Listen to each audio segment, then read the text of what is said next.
Hi friends, Teacher Claudia here. Today we're going to be doing a puzzle together. So I'm going to show you first the materials we need to get started. First, for our activity today, we're going to have a piece of paper, white if you have it, a marker, some rocks. I have some small ones I collected from outside, some bigger ones, a shell, and I have some more colorful rocks. And I put them all together in this jar. The first thing we're going to do for our activity is on our paper, you or your parent can draw a shape on your paper. You can do a circle, a square, a heart, rectangle, and you can make the shape bigger or smaller. For the activity today, I decided to make a shape called a hexagon. H-E-X-A-G-O-N.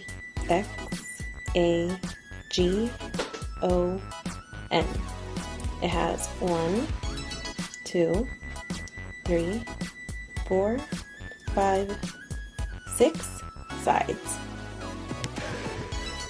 Next, with the material you gathered from outside, rocks, leaves, sticks, whatever you found outside, we're going to fill in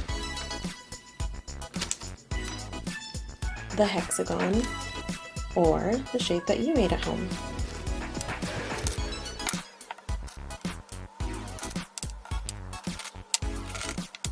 You can always change out material and put a different one in if you decide to change it.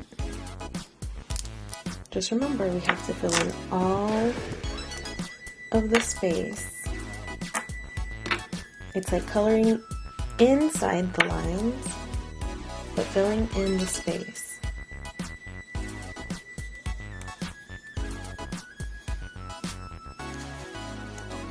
Okay friends, here is my finished puzzle. My hexagon that has 6 sides is complete. It was a little challenging to make sure I can fill in all of the spots with one of the materials from outside. But if you stay persistent, I know you can do it. Alright friends, that's all from me today. I hope you had a lot of fun making your puzzle, and I'll see you next time. Bye!